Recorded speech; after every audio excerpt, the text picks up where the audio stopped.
Hi hello नमस्कार. तुम्हा सर्वांचं रेखाज मराठी किचनमध्ये स्वागत आहे. इथे मी एका पातेल्यामध्ये 2 पेले पाणी घेतले आहे आणि त्यामध्ये 2 लवंगा घालून घेतले आणि हा 1 पेला गूळ आहे जो मी चिरून घेतलेला आहे तो या पाण्यात घालून घेते आहे. छानपैकी ढवळून घ्या आणि ह्या पाण्यामध्ये हा गूळ पूर्णपणे विरघळला पाहिजे आणि पाण्याला उकळी आली पाहिजे. तर आपण आज बनवणार आहोत तांदळाच्या रव्याची खांडवी. इथे तुम्ही बघू शकता पाण्याला उकळी आलेली आणि गूळ पण पूर्णपणे विरघळलेला आहे. आता ह्याच्यामध्ये आपण 1 चिमूटभर मीठ घालून घेऊया आणि इथे मी ओल्या नारळाचा चव घेतलेला आहे अर्धी वाटी.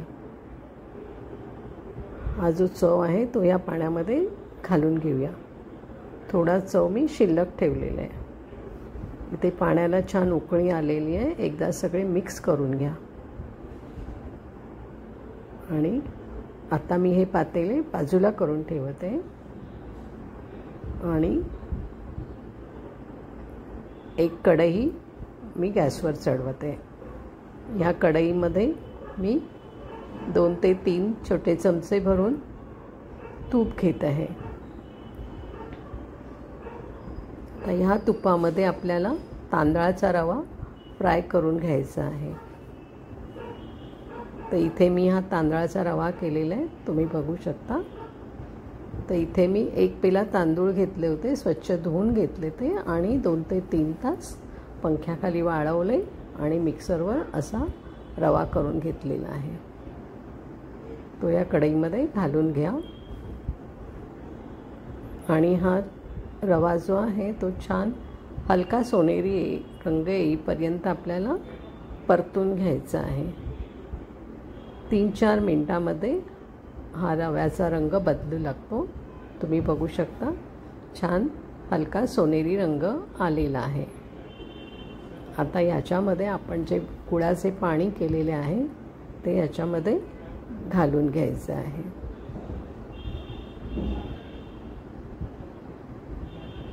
पूर्ण पाणी घालून घ्या याच्यामध्ये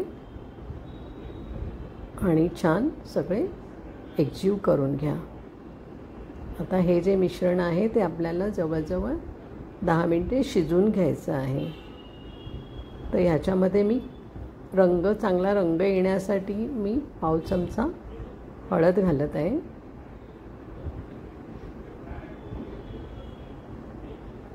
परत एकदा छानपैकी मिक्स करून घ्या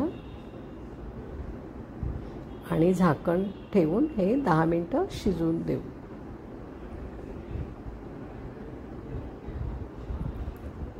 दहा मिनिटे झालेली आपण बघूया.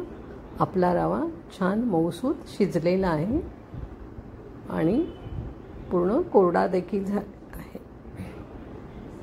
आता याच्या आपल्याला वड्या करून घ्यायच्या आहेत. तर एका ताटाला मी तूप लावून घेतलेले, त्याच्यामध्ये हे मिश्रण काढून घेऊया आणि ताटभर ते पसरून घ्या. गरम आहे तोपर्यंतच पसरून घ्या.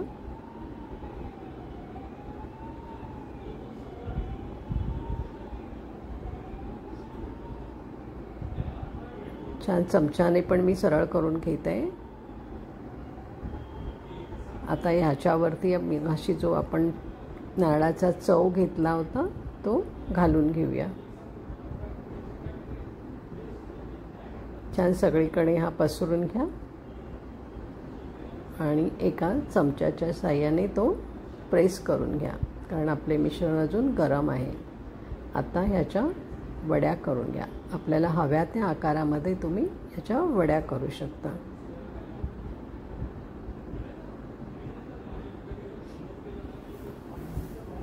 हा एक कोकणातला पारंपरिक पदार्थ आहे, तांदळाच्या रव्याची खांडवी. थंड झाल्यावर त्या काढून घ्या आणि आता आपल्या वड्या सर्व करायला तयार आहे. तुम्हाला ही रेसिपी आवडली असेल तर कमेंट करून मला कळवा. धन्यवाद.